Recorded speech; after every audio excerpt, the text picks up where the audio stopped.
Agarwal class 8 ICSE 19 number question বলছে student was asked to multiply a number by 5/3 একটা স্টুডেন্টকে বলা হয়েছে হচ্ছে কি একটা নাম্বারকে 5/3 দিয়ে মাল্টিপ্লাই করতে কি বলেছে a student was asked to multiply a number 5/3 he multiplied by 3/5 instead 5/3 দিয়ে মাল্টিপ্লাই করতে বলা হয়েছে সে সেই নাম্বারটাকে 3/5 দিয়ে মাল্টিপ্লাই করেছে পরিবর্তে find the percentage of error in the calculation ওই ক্যালকুলেশনে কতটা এরর হয়েছে তাহলে আমি এখানে কি করব দেখো let the number is equal to x when he multiplied the number with 5/3 then product মানে গুণফল তখন প্রোডাক্ট কত হবে 5/3 ইন্টু এক্স মানে কি হবে 5x/3 ক্লিয়ার হয়েছে এবার বলছে when he multiply the number with 3/5 then product তখন প্রোডাক্ট কত হবে 3/5 দিয়ে মাল্টিপ্লাই করলে 3/5 দিয়ে মাল্টিপ্লাই করেছে তাহলে 3/5 ইন্টু এক্স নাম্বারটাকে 3/5 দিয়ে মাল্টিপ্লাই করেছে তাহলে 3x/5 হচ্ছে ক্লিয়ার হয়েছে তাহলে এরর কত হচ্ছে দেখো এরর অ্যাকচুয়াল কত দিয়ে মাল্টিপ্লাই করতে বলেছিল এটা দিয়ে মাল্টিপ্লাই করেছে তাহলে এরর কত হয়েছে 5x/3 মাইনাস 3x/5 তাহলে 3/5 আর 15 কোনাকুনি গুণ করো 5/5 আর 25 3/3 আর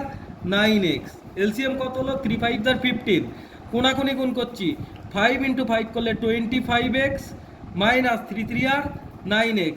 25 থেকে 9x গেলে 16x হবে বাই 15 হবে বুঝতে পেরেছো এবার দেখো পার্সেন্টেজ অফ এরর ঠিক আছে এই 16x/15 হ্যাঁ এই এররটা কতর মধ্যে এসছে অ্যাকচুয়াল ভ্যালুর উপর এররটা এসছে অ্যাকচুয়াল ভ্যালুটা কি 5x/3 অ্যাকচুয়াল ভ্যালুর উপরে এত এরর এসছে অ্যাকচুয়াল এত হওয়ার কথা ছিল ভ্যালুটা তার উপরে এত এরর এসছে তাহলে 100 এ কত এরর এসছে তাহলে এটাকে 16x/15 দেখো এটা ডিভিশন আছে তাহলে উপরে নিয়ে গেলে এটা ঘুরে যাবে 3/5x হবে বুঝতে পেরেছো তখন মাল্টিপ্লাই করব উপরে নিয়ে গিয়ে তখন এটা উল্টে যাবে ঠিক আছে এবার দেখো ইনটু 100 এইবার দেখো এই x কেটে গেল 3/5 আর 15 5 20 আর 100 তাহলে 16 × 20 হচ্ছে বুঝতে পেরেছো কি বললাম এইটা উল্টে যাবে 5x টা নিচে থাকবে উপরে 3 হবে এটা 15 আছে তাই তো এটা 15 আছে তো তাহলে তোমার কি দেখো এই যে 3/5 আর 15 এটা কত কাটলে কি হবে এটা কাটলে হচ্ছে 5 দিয়ে কাটলে উপরে 20 আর নিচে আর একটা 5 বেঁচে আছে দেখেছো তাহলে 4/5 আর 20 4 × 16 করলে 64 কাটাকাটিটা আবার একবার বুঝিয়ে দিই 15 3/5 আর 15 ঠিক আছে 3 দিয়ে কাটছি এই 3 দিয়ে এই 5 দিয়ে 100 টা কাটলে 20 তাহলে কি 16 × 20 হলো নিচে একটা 5 আছে 5 4 আর 20 16 × 4 করলে 64% ক্লিয়ার হয়েছে বুঝতে পেরেছো বস করে এখানে বলেছে দেখ 18 নম্বর অঙ্ক population of village increase by 7% every year বলছে the population of the village increases increases by 7% every year ঠিক আছে প্রেজেন্ট পপুলেশন কত বলেছে প্রেজেন্ট পপুলেশন অফ দা ভিলেজের প্রেজেন্ট পপুলেশন কত ভিলেজের প্রেজেন্ট পপুলেশন হচ্ছে 80,000 ঠিক আছে তারপরে কি লিখবি the population of the village after কত ইয়ার বলেছে 2 ইয়ার্স পরে ভিলেজের পপুলেশন কত হবে দেখো 80,000 ঠিক আছে তারপরে 7% এভরি ইয়ার করে এরা করছে, কমছে, বুঝতে পেরেছো? তো 80,000 এবার কি করবো, সে বাড়ছে 7% করে ইনক্রিজ করছে, তাহলে 100 প্লাস 7/100, হ্যাঁ, ইন্টু 100, 2 বছরে বেড়েছে, তাহলে 100 প্লাস 7/100, বেড়ে কত হচ্ছে সেটা বের করছি, বুঝতে পেরেছো?